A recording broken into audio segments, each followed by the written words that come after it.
All right. Hello, everybody, and welcome to Geopolitics and Money. Excited to be with you as always. Me and Elizabeth. How are you, Elizabeth? I am a little I'm still a I little bit know you under the coming weather, up. guys. So Well, if I'll you tell you this. You're better than what you sounded. Let's say last time I gave you a call was 3 days ago. You sounded Yep. better. So I'm definitely better than I was 3 days ago. good, good, good, good. So And David, it's yeah. Halloween. Oh, I forgot. Happy Halloween, everybody. I don't say well, happy Halloween, everybody. I don't have any decorations. I'm sorry, I don't celebrate Halloweens, but I understand it. But it's okay for those who Halloween's kind of celebrated it. yeah, it's Yeah, kind it is. of like a It kids, is. like kind of fun kids I will holiday.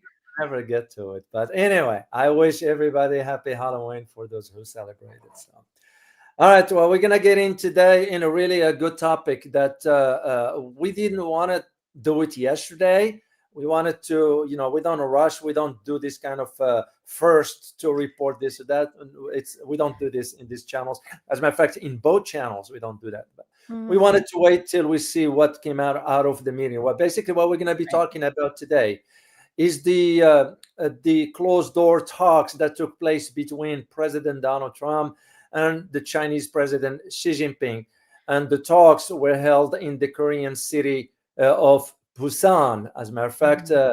I do have a map here, if you allow me to share it with the audience here. The way to know where Busan is, you look at where the Korean Strait, right at the right corner, right there. That it's a little town there. It's called Busan, Busan. That's where the meeting was held yesterday. So now there is, of course, this gives back and forth as far as really what took place, what was discussed. Donald Trump saying something, the Chinese saying others. We're not going to worry much about that. What we're going to worry about is really, especially for us, for the American consumers. What does this talks mean? Right. Is this a way for now to sort of reduce the tariff tensions that's going on, because it's impacting the American consumers? So there are some takeaways we're going to be sharing with you. We're going to be sharing also with you some clips, and we'll talk about it in a big picture, because the talks between President Trump and President Xi Jinping focused not only on the tariffs on rare earth, they also touched on other issues, like for example Ukraine, touched on other issues like for example TikTok. Whoever Mhm. thought? And this is what we're going to be addressing in this live stream.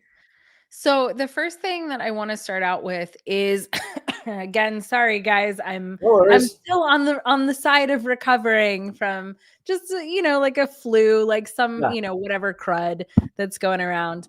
But the first thing that I want to bring up because David, you're absolutely right. Like there were some things that were talked about, and that's why we usually do this about a day later, is because we want to see exactly like you said what actually transpired, right?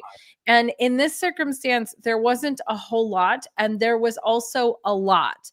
So Yeah. if you look at what actually came out of this situation, we got the soybeans, we got, a Mhm. 10% tariff reduction. So in a sense, it wasn't a lot. But I want you guys to watch this, because this right here, this is a lot. This is a big deal. So this is the opening, basically not the opening statements, but more or less the opening Mhm. remarks and the greeting between President Trump and Xi. All right, now I want, as you guys well know, human behavior is my expertise. But it doesn't take a human behavior specialist To to see. understand what's going on in That's this conversation. So I want you guys to put in the chat what you observe in the interaction between these two people. Okay, so right. Mhm. let me start it for you. But he's a very tough negotiator. That's not good. We know each other well. Mr. President, do you plan to sign a trade deal today? Could be. I think we'll have a great understanding. We have a great relationship. We've always had a great relationship. Will you start buying U.S. soybeans again? 他问他是不是还在未来美国的大众。Will you discuss Taiwan first? Which way? Okay. How many Yeah. times did Donald Trump make sure to say that they've always been friends Friends. and that they have a great relationship? They've always had a great relationship. Now tell me, what do you guys think that means? What does this signify as a power shift between between both countries? Because Donald Trump has been very big on, oh, China doesn't, China needs the United States. China, we don't need them. It's the whole shebang, right? Yeah. But now we're looking at almost a complete walking back of that. So you look at Donald Trump has his hand firmly holding President Xi's hand. He puts his hand on his back and, is very, very much hey, we're in this together, right? He keeps looking at him while President Xi more or less is just standing there, barely looking at President Trump and very, very stoic. Now, that right there is a complete reversal from what we were seeing months ago when Donald Trump was putting these tariffs upon tariffs in place, honestly not that long ago. But of course, the Chinese not going to forget. And one thing about, at least to my understanding, is they appreciate an honest broker. They appreciate an honest friend. They appreciate an honest partner. So what I'm not a behaviorist. I don't understand that. It's not my domain. But at least I can see President Xi Jinping's facial expressions. It's like almost saying, yeah, whatever you say, man, whatever you say, we're not going to take you at your word. As a matter of fact, when Donald Trump flew out of Busan airport, only about an hour or two, he already made an upbeat progress during or rather an upbeat about this kind of talks. Here is what he says, and I quote here.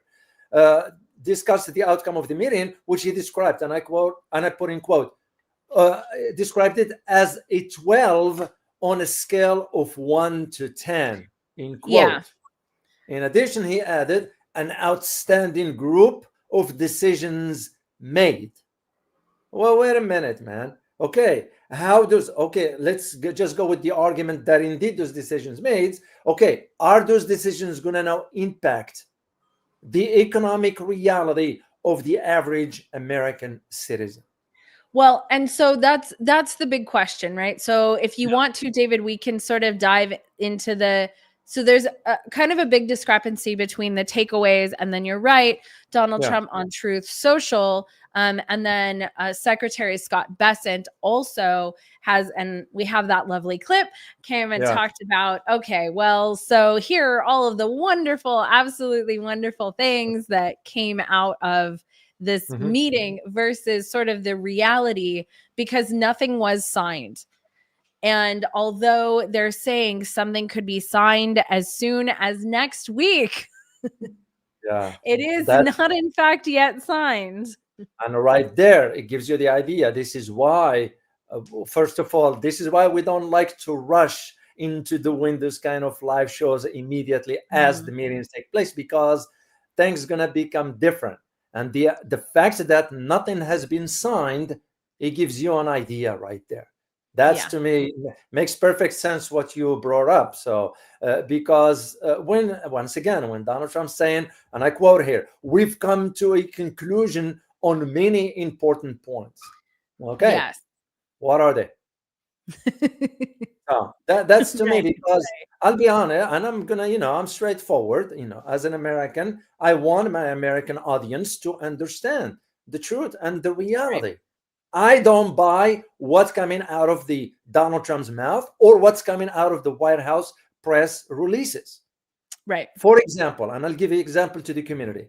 Within part of these conversations, Scotty Bessent already mentioned that, the Chinese have completely turned over the ownership of TikTok. There is no confirmation for that. As an example, there is no confirmation for that. The last thing I read was that the Chinese still hold some percentage regarding the ownership, and they are not willing to give it up. Yeah. So the idea that Scotty Bessent all of a sudden said, oh, part of these discussions has to do also with TikTok, that America now is taking over. But beside the TikTok issue, we are looking at a fundamental issue regarding with the affordability of the American citizens to be able to afford, because the price is going up. And I just read the report yesterday, Elizabeth. There is a high number of Americans falling into a poverty, not able to afford to buy some foods. Yes. So, okay. So that's also a really huge topic that I want to make sure we do address. And that is the SNAP and WICS programs that are very, very close to potentially ending their funding because of the government shutdown tomorrow. So I do want to talk about that too, because when you're looking at a country, and this was something that I just watched an interview with Ray Dalio, who, as if you guys have followed the channel for a while, he's one of my favorites. And he's one of my favorites because he very freely gives information that more or less people aren't talking about but should. I mean, he's been the one that's been beating the drum of, hey, our debt is too high and nobody wants to buy it, right? He's been the one that's really been beating that drum. Yeah. So one of the things that he talked about was basically the United States is falling into two categories. There is the 40% of people who are doing pretty well, who are doing fairly well, but then there's the 60% of people who aren't. And what I didn't realize actually is 60% of Americans, this is what he said, and I'm going to go verify this information, but he said 60% of Americans read at a 6th grade reading level or below. Wow. And so there's a direct correlation between education, basically education level, and where they end up on the socioeconomic scale. And that is also extremely important as a metric, because it's not just that people are falling behind, it's that people are falling behind in a lot of categories. Like it's like fundamental categories people are falling behind in. But you're talking about something more important, and that is, when you're looking at what came out of this meeting with President Xi and Putin for Americans. Like I said, the drum was being beaten by Donald Trump, by President Trump, for anti-China, anti-China, anti-China. Yeah. But if you look at that interaction between those two people and you look at what's starting to happen right now, people are absolutely irate. Americans are absolutely irate at how bad things have gotten. And as we're going into the holiday season, that's even going to get worse. Where do people's Christmas presents come from? They come from China. And so right now we're watching the administration do a complete about face on a topic that they have been pushing for the entirety of their current administration and a lot of the last one. Yeah. And well, go ahead. No, go ahead. No, sorry guys. I am doing my absolute best, man, but my energy is a little bit low. No worries. So what I was going to say is the idea of just to give our community a clear understanding, at least of some of the takeaways from this particular meeting, and we'll tie it into the economic realities, at least for us here in the United States. We can't speak for China because we are not in China on a daily basis to see. Absolutely. When I was there, I'll be honest about it, I have not seen any concern of the citizens over there regarding the affordability of buying items at the grocery store or a supermarket. So I saw you have the post here from the Donald Trump social. Yes. Whatever they call it. So let's look at what was actually said from Donald Trump, and then let's see how much of that we can verify or deny based on what we've been paying attention to for a long time. Yeah. I had a truly great meeting with President Xi of China. There is enormous respect between our two countries, and that will only be enhanced with what just took place. Oh, by the way, remind me, David, if I forget, Yeah. a very large loan was just passed through SIPS, China's payment processor, a Yeah. really large. So it's the cross-border interbank payment system, but it's their basically response to SWIFT. So I want to dive into that a little bit later too, because we have BRICS Pay and then we have SIPS, and a really large loan just went through that system. And Yeah. so it is testing out the infrastructure to make Yeah. sure that the infrastructure is there to take more and more payments. So that just happened and nobody is talking about it. So I also want to tie what's happening here and the conversations that President Trump is now having about China and tie that into some of the SWIFT competitors that are now actually gaining foothold on the global stage when no one is talking about it. Okay, because those two things are related. If the SWIFT system goes away, or if the SWIFT system really loses power, because we're not looking at a situation where there's like a BRICS currency, right? People were talking about a BRICS currency for a really long time. There's no BRICS currency. What it is replacements or alternatives to the SWIFT system. So countries being able to use their own currencies in cross-border transactions. That is more dangerous than anything else, because all of a sudden you don't need the dollar as an intermediary anymore, which is what used to happen, right? You used to have the dollar as an intermediary between two countries because, let's say that Russia didn't want rupees, or China didn't want rubles, or whatever the situation was, right? So now we have these payment systems that can actually avoid that entirely and use other currencies. So I want to talk about that later, because that is really, really important. We're also looking at, I have clips from even like Janet Yellen back in the day talking about basically that China and Russia were creating an entirely new set of banking systems, which is what this is, years ago. So the Fed has been warning about this. A lot of people have been warning about it for a long time, but it is in the process of happening. Okay, sorry guys, that was an aside, but a really, really important one, because as we look at this, there's a two-pole system that is starting to emerge. Like we talk about multipolar, but it's not really multipolar. It's two poles. It's the United States and the United States allies countries, and it's China and the Chinese BRICS allied countries, right? So now we are looking at, is the United States really doing a turnabout? Because there are indications both directions. Okay, sorry. We agreed on many things. Yeah.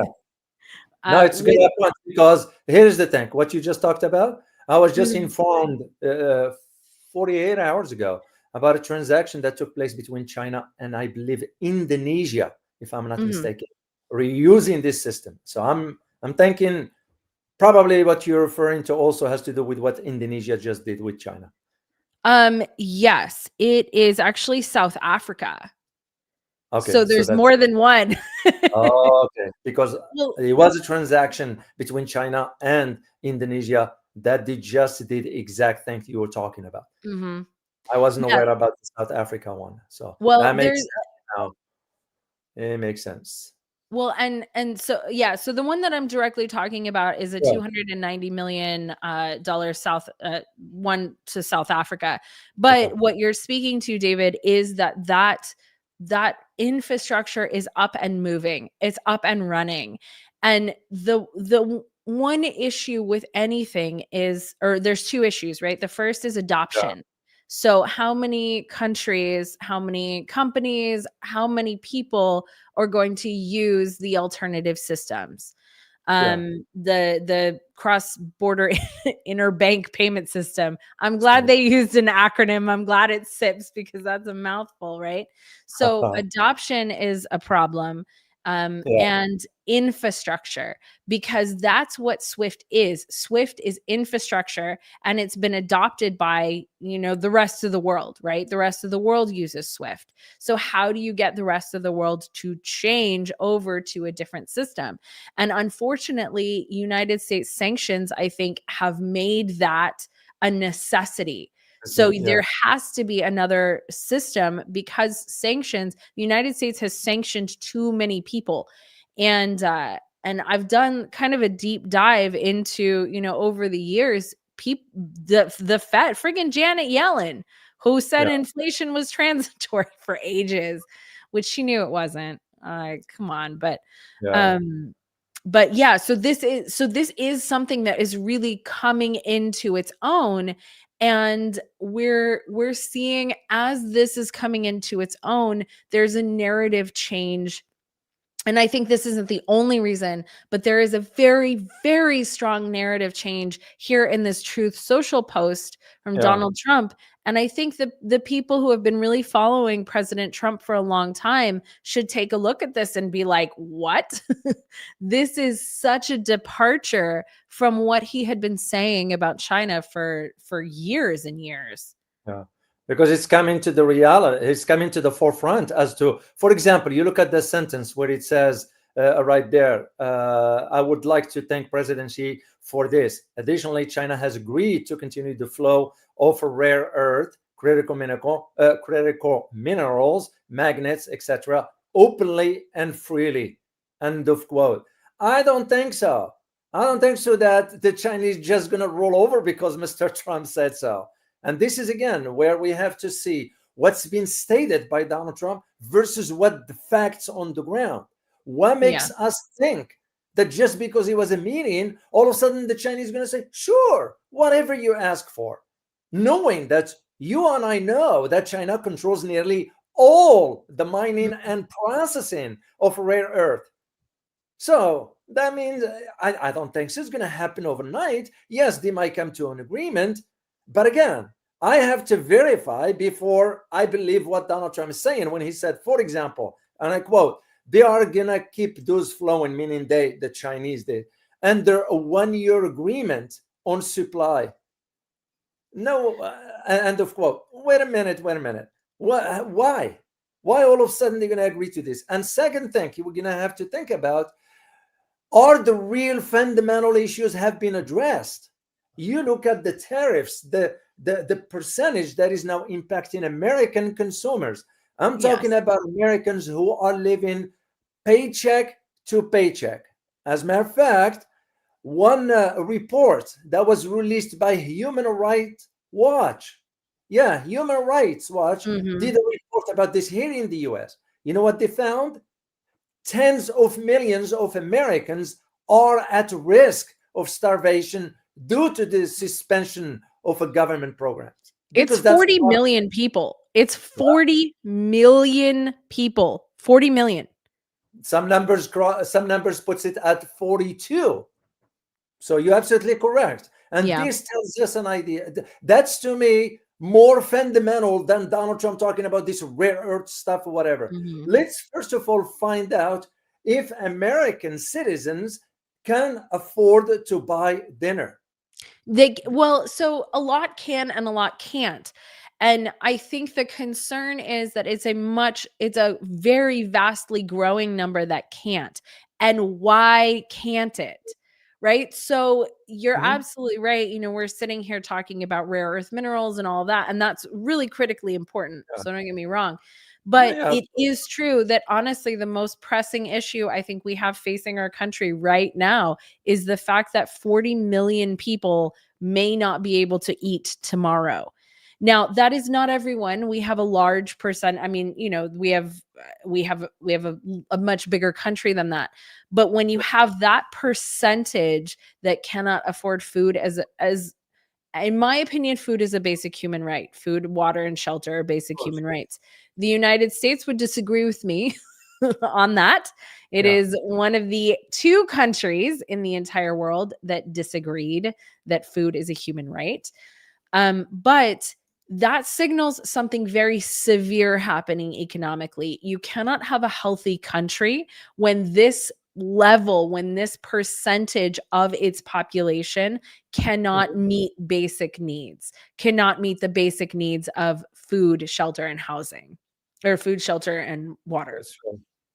So I do think that you're absolutely right. This is probably the most pressing issue that we have, is why why in the wealthiest country in the world are 40 million people at risk Yeah. of not being able to eat tomorrow. If you are an American, shout that from the rooftops. The government has got to get its shit together and it has got to get back online. This is Yeah. absolutely ridiculous. They can spend, I mean, our deficit is growing exponentially. And I have a lot of reasons and I have a lot of anger as to why. Modern Yeah. monetary theory, David, is what the United States has been doing, right? And modern monetary theory basically is you can print as much money as you want as long as you're managing, right? You're managing it. As long as you're holding on to it, the rate of release of that money, you can print as much as you want because you have the reserve currency. You can do whatever you can literally print whatever you want. Yeah. Okay, well, and spend, not only that, print and spend whatever it is you want. There is nothing that is out of reach to the government because you can print money. You can just buy whatever it is you want. Number one, why isn't it that you bought your population food? Yeah. Okay. Why isn't it that you bought your population freaking universal healthcare or universal university? Why Yeah. isn't it that you bought your country that? But what do we have? What have we purchased for the debt that we have? What have we purchased for that? Okay, sorry, tangent. Go ahead, David. No. Yeah, that's spot on. It's because this is how you gauge whether the government is competent enough to serve its people. That's the way I look at it. To Yeah. me, if and especially I really, as an American, I think more about the elderly more so than, let's say, I'm still, in comparison, I'm older, of course, but I'm talking about somebody who already retired and lives on a fixed income, and Sure. that person cannot afford to deviate from the expenditure that he or she is managing based on whatever he or she is receiving through his Social Security checks. And when the government gets all these tax dollars from us and end up being just wasted, or you get a meeting like this where the fundamental issues have not been addressed, to me, that's to me where the problem, that's where the disconnect is. And when I read this report by Human Rights about Americans not able to afford to buy dinner, that's problematic. That is serious problematic. Or when you think about what Donald Trump's talking about, for example, well, among our key topic we talked about is the idea that I am going to visit Beijing next year, and in return, President Xi is going to visit Florida. Well, wait a minute, Mr. Taram. First of all, the Chinese never confirmed. Here's the thing. The Chinese never confirmed that President Xi is going to come visit Donald Trump in Florida. So here is what this said, word for word. We look forward to the visit early next year, but only acknowledged that he had invited Xi to visit U.S. Yeah, they're playing it real close to the vest right now. I know. And this is, again, where you think about really what this has to do with what an American citizen can afford to buy because the prices are going up due to the policies that Donald Trump embarked on. This is, to me, where it's mind-boggling. It's mind-boggling. Well, so I'm trying to find it right now, but I'll do another show on this. But basically, there was an MIT, I think it was a Harvard study. I'm sorry, guys. I think it was a Harvard study that came out that basically said that the government spending is responsible for, I believe, 42% of the inflation that we have right now. Yeah. So, so I'll see if I can find that study for you guys. I found it earlier and it was very, very enlightening. But I want to talk a little bit about this and China's role in the United States because and this is a bit of a shocking statistic, but I think it's 1 in every 5 rental units here in the United States is owned by China in some way. Now, whether that's through shell corporations, whether that's through, direct foreign investment, whatever that's through. I mean, that's one in 5 rental units here is owned by China. The amount of farmland that is owned by China is massive. The amount of corporations here that are owned by China is massive. The United States did a very interesting thing in that, if you, for example, if you're in China, if you're Chinese, you must be a Chinese citizen to buy land and things in China. It's the same across the world, right? I'm also a citizen of a country in Europe. In that country, you must be a citizen to purchase land. You must be a citizen. Yeah. So there are ways that you can be from a multinational corporation, whatever, and have setups and whatever, but those are very heavily regulated by the government in many, many, many countries around the world. The United States isn't that way. The United States basically is you can come and do whatever it is you want as long as you put money in, as long as you pay for it. The problem with that is that now a lot of other countries, a lot of people with other interests than American own things here. And that is a failure of the government, to be clear. And now there's a whole push about get our farmland back from China or get our whatever. It's too late. That is a too late push.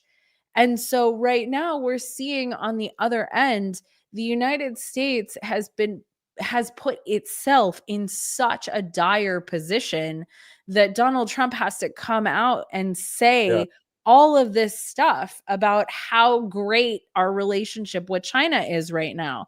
You want me to freaking pull up earlier how China was so super bad for doing all these things? And that's not right or wrong. It's just we have now shifted. Things are so bad here that we have now shifted into a completely different narrative. But you're also right. The amount of tariff reduction was only 10%, right? So is that 57? 57. Yeah, it went down from 57 to 47%. So there's a half reduction on the fentanyl tariff. That's damn near nothing. Yeah. So there's all these flowery words and flowery language, but that's almost nothing. Why did it go down so little? What are we benefiting from these tariffs? And if you say, well, what American people are benefiting is the tariff revenue, it is arguable that not all of that tariff revenue is being paid by other countries. Number one, it's just an extra tax on the United States. And there's stats for that now. We have numbers for that. We're not just talking about it anymore. There are now numbers for that. And the second part is that when we have such a massive deficit, we have a $2 to $3 trillion deficit. When the US is only bringing in $5 trillion and spending $7 trillion, you now have a $2 trillion deficit. The $300 billion coming in per year from tariffs are not even going to touch that. They make it look like a joke. That is true. And as a matter of fact, just to piggyback on what you just stated, it was a research just released on actually yesterday by Standard & Poor, confirming what took place on October 16th. So there were two studies. The first one released on October 16th, and the other one confirmed what was it. And this one has to do with the tariff costs to companies this year. Mm-hmm. It is about to hit $1.2 trillion. And here is the catch, with consumers taking most of the hit of this one here. This is why some sort of, there are those who argue, well, the Americans are facing some sort of transition period from tariff and pending a broken status quo that has put now the Americans last. Absolutely. Because that's the reality of it. So when Donald Trump's saying, oh, we are generating trillions upon trillions of dollars in tariffs, that is not true. Yeah. And second thing is because these tariffs will cost, and it's already costing global businesses, not only here in the US, but global one, this the upward of $1.2 trillion, 2025. And most of that cost is being passed on to the consumers. Well, once again, we're talking about Americans here. I go to grocery store, I go to Walmart, I go to places, and I see and the prices for where they are. Yesterday, 2 days ago, went to the supermarket and I looked at the grass-fed pound for meat. How much is it? Mm-hmm. $27. Mm-hmm. $27. The last time I saw it was about 21. Yeah. So, and then makes you this is once again why it's important to understand, especially for our American audience here, to understand that they need to grasp the reality of what's taking place, because it's going to take more than just budgeting now on a fixed income, given that the expenditure of the U.S. government is just going up to the roof. Yeah. Well, and you're talking about fixed income, and I tell you what, there is nothing more dangerous than being in that 60%. There is nothing more dangerous, because this is a problem that is, until I do not want UBI, universal basic income. Let me be super clear. Yeah. Okay. I do not want it, but I do think that that's what's coming. You cannot have so much of the population in this bad of an economic state. Like I said, it's not everyone, but it is a large enough percentage of the population, because it is a very large percentage of the population that is in such dire straits that they are going to demand something like universal basic income. Mark my words, it's coming. I do not think it is a good idea. I am staunchly against UBI, but at the same time, I am also staunchly against 40 million Americans starving to death. So I do think that this is some version of on purpose. That's my own personal opinion, guys. But I do think that it is some version of on purpose to implement something like a UBI, to implement stronger controls, because we could not get a central bank digital currency here. When they tried to pilot FedCoin, everyone was like, no way, 2 thumbs down. We don't want this here. Okay, well, then what do you have to do? You have to force a population into it. And this is absolutely forcing a population into it, to have this percentage of people not be able to eat tomorrow. Serious problem. It is a serious, serious problem. Indeed. We want to say thank you to Kevin Baptist, an avid supporter of both channels. And by the way, Kevin, I want to say thank you for your super sticker on Dr. Wilmer Leon show. I was on 2 days ago. Really appreciate you doing that. So, but we thank you so much. You wrote, capitalism always involves some form of coercion, austerity, and cruelty. I have to agree. I'm not saying the entire system is bad, but at the same time, I see Kevin's point. And the way I'm going to give an example, and guys, if I'm wrong, please tell me I'm wrong, and we'll discuss it. The example I want to give is the 2 entities. One is Bangladesh, and the other one that I am very familiar with is Argentina. Argentina, when they got the first loan, and I remember this, 1986. And you think by now it will be paid off. It was not. Right. Why? Because the IMF, when they gave the loan, imposed certain austerity measures that the government had to implement. Even when Kushner was president, she was forced to implement those austerity measures. The same thing, some other countries, whatever other country that received the IMF loan, end up doing the same, and their economy never improved. And this is why, like I mentioned last time, there is a conversation among certain circles about really the viability now of the so-called capitalism system. Is it working for the average citizen? Well, but here's the thing, is it's not working for any citizen outside of the elite, right? So it's not just average or not. It's not working for any citizen outside of the elite. We also, the thing is, throughout human history, it's not just capitalism that hasn't worked, because we don't have capitalism here. Okay. Like, we have crony capitalism at best. But if you Yeah. look at the definition of capitalism, we flat out don't have it here. So there is no, what do you, free market? where is Where this? yeah, Where where is this magical free market of which you speak? So I Sure. agree. I absolutely agree with you. Unfortunately, capitalism isn't the only form of economics and government Yeah. that has all of those qualities to it. I mean, Yeah. if you look at if you look throughout history, there are others too. What I have noticed, though, is that this time, I hope this time is different, because so many people are paying attention because of the internet. Yeah. People understand things a lot better and can do something about it. I think fundamentally Americans understand that something is very broken with the system. Even if Yeah. they don't know what it is, they know that it's broken. And so there is the option to not participate in the same way, because it's broken. You know what? I tell you guys that I had a very interesting chat with ChatGPT over what the biggest lies told to humanity are. David, did you read it? I Did did. you read the conversation I have with ChatGPT? If you guys want it, I will put screenshots of that conversation in the post. There's like a community post tab or whatever. I will put my screenshots of my chat with ChatGPT on what are the biggest lies told to humanity right now. And it is flat out spot on. And I think it's really important.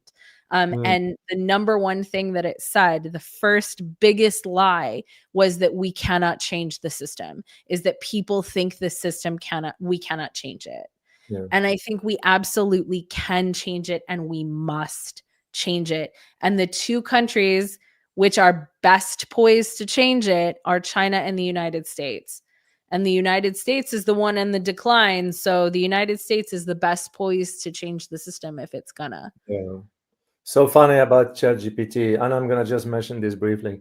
I did a session too where I asked really some specific questions, and those pertains into the intelligence domain and all that, and the answers were were on the opposite direction of what the reality is. So Interesting. that tells me right there, even something like that, a system that is programmed and all that, it will be programmed to avoid addressing the truth.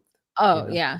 Kind of. I was just curious about that, and just wanted to. But I did have some really, really key questions that, throughout my years of experience in Washington, kind of referred to some, and those pertain to the intelligence domain. And the answer was way off, way off. So. Well, ChatGPT was not trained, as far as I know, was not trained on actual classified documents. I'd be more curious if it was. I'd be very curious to see what those answers ended up being. That's true. From its training. But my husband sent me an article the other day, because he is in software. He sent me an article the other day that basically said that if you feed AI 250 incorrect studies or incorrect data points, that it will decrease the quality, or basically mess up what its results are when it does actually answer questions. And that's not a lot. 250 data sets is not a lot to mess up an AI. So I wanted to address one other key point as part of this, the takeaway from the meeting between President Trump and President Xi Jinping. And one of them that also caught my attention has to do with the chip, microchips. And here is where the snag is regarding the chip itself, but not the black whale. So what Donald Trump said is that he discussed the China buying US chips from NVIDIA. We all know what's going on with NVIDIA, but said that was up to them, meaning to the Chinese and the US, sort of, it will be much more of an arbitrator for or a referee for that. And I'm Mhm. like left to wonder, wait a minute, Trump, what are you saying? What are you saying? What, somebody's not advising Trump or letting Mhm. him know that the Chinese, especially through Huawei, went ahead and developed the new the Ascent 910. Now they are going for even a much faster. And the reason why they are going for a much faster processors has to do with the AI domain. So Mhm. for Trump to be saying, well, wait a minute, the Blackwell B30A, which those who know the microchips, this is the name of it. This is the new product by NVIDIA, will replace the H20 microchip. But the Chinese are already developing their own. Huawei now succeeded into developing the 3 nanometer. They're working on the 2 nanometer. So, and this is where, again, you see this, what Trump is saying versus what the reality is. They don't add up. Well, and they haven't. Yeah, well, to me, it's kind of like you can't be blowing your way through lies and nonsense, whatever. If there is nothing of substance, once again, the livelihood of an average American citizens depends on the prices staying low. Mhm. We all know how it is. Americans here will not be able to afford the basics. We're talking about people with fixed income. Yeah. This is where the challenge is. Not everybody here in the US is well educated regarding the financial matters. Almost nobody is. Almost nobody is, David. You're absolutely right. The point they don't even, I remember when I was teaching at the university, sometimes I find myself steering away from addressing certain topics in the government and starting to talk about the basics of finance. Right. And the students responded favorably. They're like, Dr. O, thank you so much for sharing this with us. We didn't know. Mhm. What am I to say? And I kind of like, we know how the system in the US school systems, they are not teaching the importance of understanding how to manage money. They're apparently not teaching reading very well either. That's to me become a very problematic in a sense. You don't want a well-educated population. And the Mhm. question that comes after that is why? Yes, that is the question. That is the question. And David, do you want to take a couple questions? Let's do it. All right, guys, type in question really big so that I can see that it's a question. But I think, David, what you just said is the question. And the question is why? Yeah. Why on earth is this what's happening? Yeah. Because anybody with half a brain knows that if you print money into oblivion, you get hyperinflation, right? And even if it's not called hyperinflation, let's look at how much the dollar has lost value over the time that we have been printing money, right? Like not even off the gold standard, but over time. And it's lost almost 100% of its purchasing power. That is unsustainable. It is, and it's reality that we believe not only our American audience, but also people from around the world needs to understand. Mhm. Because literally what happened with the dollar or the crash, whatever you want to call it, is going to end up impacting other systems till something else replaced it. And that something else will have to go through so many trials. This is exactly takes me back to your earlier point about China doing this transaction with South Africa.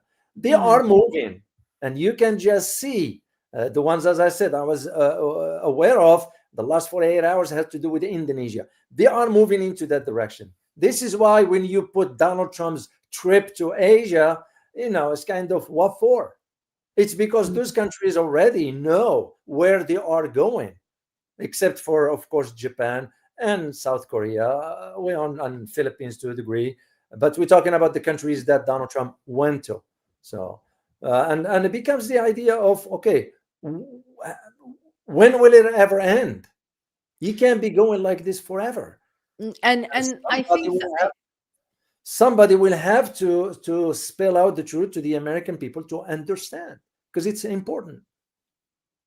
Well, I hope that the American population understands how important it is for them to pay attention. There is an enormous amount of right versus left, Mhm. of, ideological, more or less, war that is Yeah, happening between the two sides of the extremes. The yeah, problem with that is that it takes away from a lot of the really big issues that are happening underneath. Because yes, the issues that are being talked about, some of them are, in my opinion, important, some of them aren't.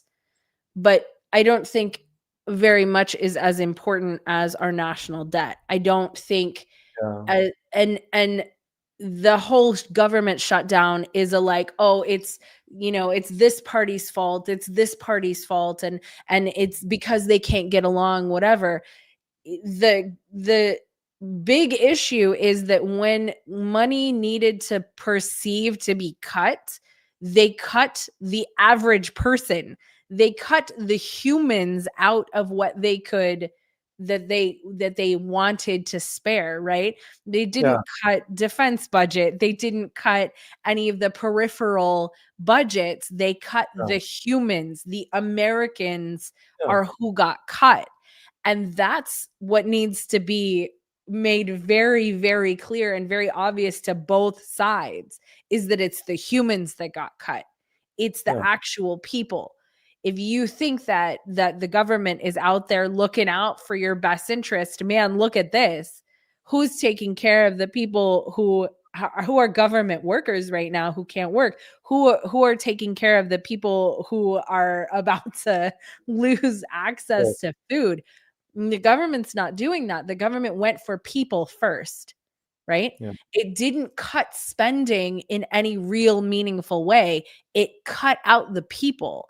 And we're looking at companies all across the United States doing that. I mean, the Amazon said that it's going to cut almost 600,000 people. It's over half a million people that they're looking to cut over the next few years because of AI. The yeah, world is changing dramatically, and it is changing fast. yeah, And I very much hope that people wake up, because we're not looking at the bottom 10% or whatever that are suffering. We're looking at the world fundamentally is going to change what it looks like in the next 10 years. Very, very drastically. And you must be paying attention. All right, let's do this question here from Thomas Roth. Having said all that, what will be the winning investments? In other words, what can you invest in? Um, I think so. This is we are not financial advisors, and this is not financial advice. What No, I have seen, though, is that everyone's tolerance for risk is different. Everyone's area of expertise is different. So yeah, I don't think, actually, honestly, asking anybody that is the right call, but going out and doing a lot of research in what is available to invest in, because there is everything to invest in, from from gold. A lot of people are yeah, pushing gold really hard right now. There yeah, are some reasons to do that. A lot of people are pushing Bitcoin and other crypto, but everyone's risk tolerance is different. Everyone's yeah, expertise is different. Everyone's interest is different. I've watched people who David, you tell this is like a cautionary tale all the time. We are yeah. not financial advisors. This is not For financial advice. sure, Okay. for Just sure. like, but you knew someone, an acquaintance, who bought an entire Bitcoin when it was at, like, I don't know, like Yeah. 30,000. And And he then, bought 50, and then it went, 50 grand. but when it went down, he panicked and Yeah, sold it and lost like half of what he invested. And now it's, through the freaking roof.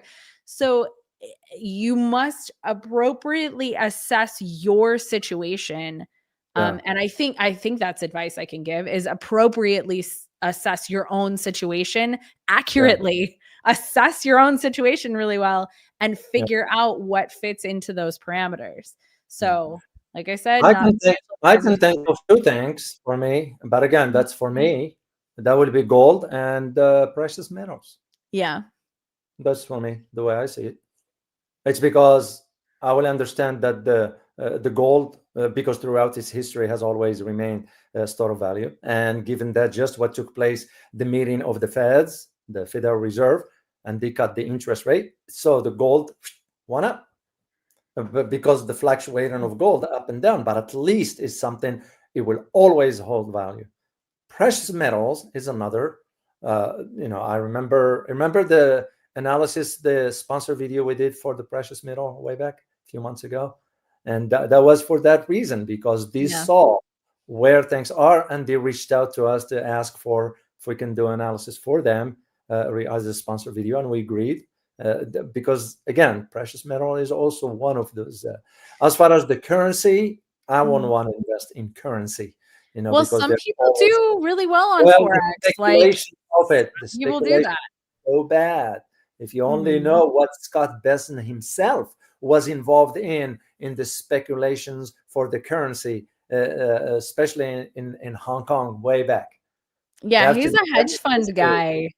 You have to go back in history to understand the dirty work he did back then. Because remember who he used to work with and for: George Soros. Mm-hmm. So that's one of the things. And they're all part of the same club that you're not part of. It is a good question from Kevin. Yes. Doug, our bot politicians. Yeah, that's a key word right there, Kevin. Our bot politicians. They're bot.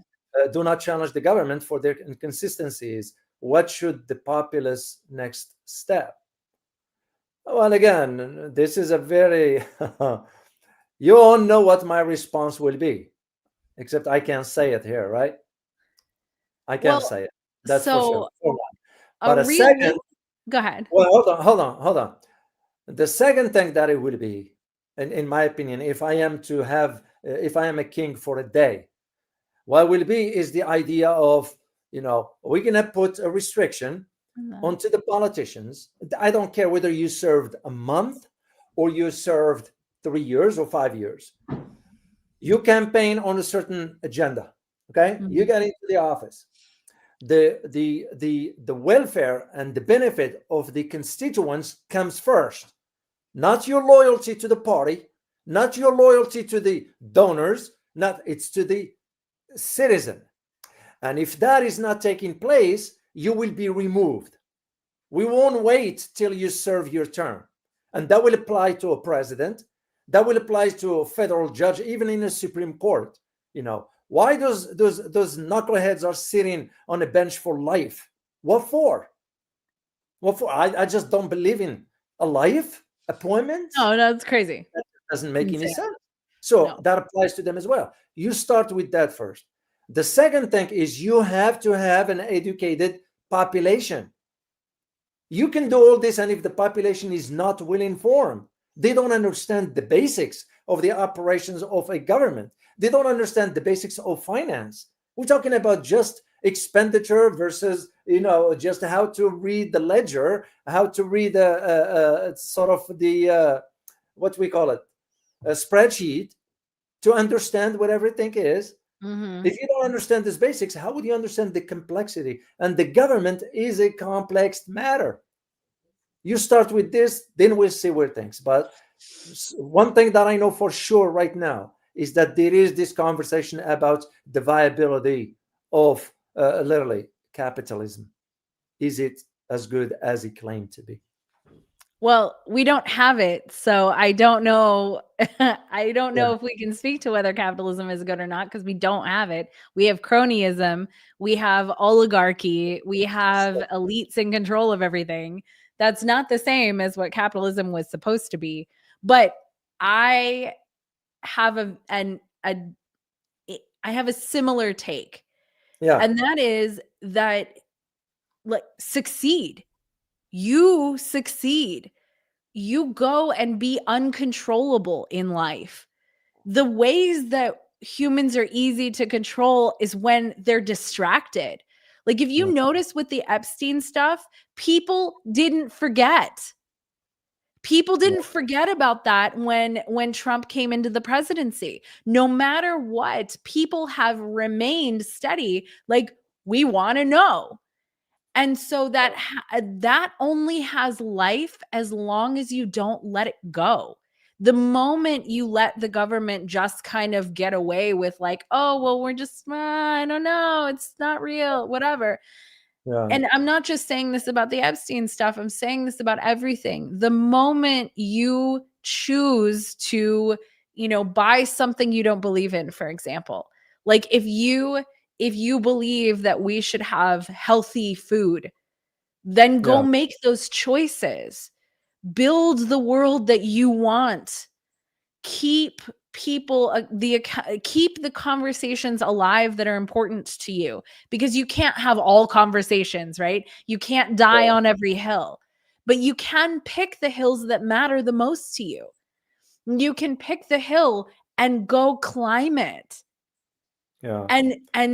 And figure out what matters the most to you. In our country, the way that it is, there's so many problems. There are an infinite amount of problems to choose from, but there's only there are a set of problems that are important to you, important that you fix either for the society or yourself or your family. Figure out what those are and how to fix them in the small ways that you are capable of. Indeed. Yeah. Get involved at a local level. It's hard to get involved at the level of the elite, right? It's hard to get involved at the level of the presidency. Very few people have access to influencing, the president in any way. Yeah. But you do have access to your local city council. You do have access to your local school board. You do have access to, the farmers market down the street. Figure out what impact you can make locally. And so many people are like, well, but it's such a small difference. Well, if a whole bunch of people were making small differences, it would turn into a big one. That's the divide and conquer of it. The divide and conquer of what's happening is if we divide the people into thinking they're so different that they can't get along, that they can't see across political divides, that they can't see how similar they really are. That's how you destroy a people. That's how you destroy a country. That's how you make people weak, is you separate them. Spend more time with your family, whether it's chosen family or birth family, whoever. Spend time with the people that matter the most to you. Build strong communities, build strong relationships. And I know that's not the big, like, sexy, bright answer of activism and all of that. It's not. But build a good life for yourself and the people around you. Take care of the people around you. And if everybody did that, how would the government be able to manipulate us? They couldn't. We wouldn't be sick. We wouldn't be alone. We wouldn't have loneliness epidemic. We wouldn't have all of these problems because we'd be taking care of each other. We'd be taking care of ourselves. So, Indeed. So, start with you. Okay. Well, we're going to end on not on that note, but on a different note, because I go back to Epstein. The reason I'm going back to Epstein, Okay. just to share this picture. You all know who this is, right? Let's make sure the community knows what I'm talking about. Okay. Let me see if the community will know who this is. Just type it in the chat box if you could. Yeah. I'm not going to give them the answer. I'm sure they know.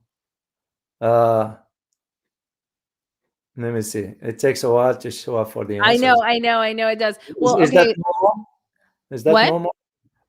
Yeah, it is. It's normal. Former It's normal. PM. No, it's not a former PM. Yes. No. Let me see. One more try. Someone else. Jack, you got it. That's Prince Andrew. He's no longer Prince. His brother stripped him of the title and expelled him from the residence. He was expelled from the residence. And all this has to do with the popularity of Andrew declined following the allegation regarding the Virginia Roberts. You all know who Virginia Roberts, Gerf.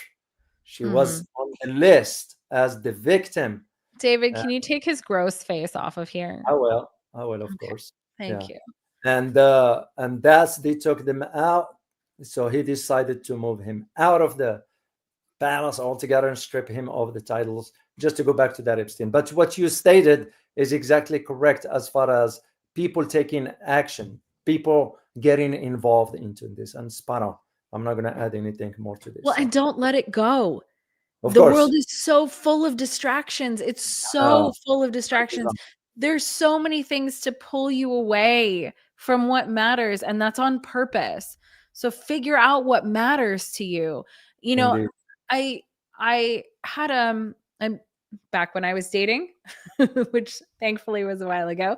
But back when I was dating, I met a young man who's very nice. He was, you know, smart, successful, but nobody had ever really asked him what he wanted or what was important to him in life.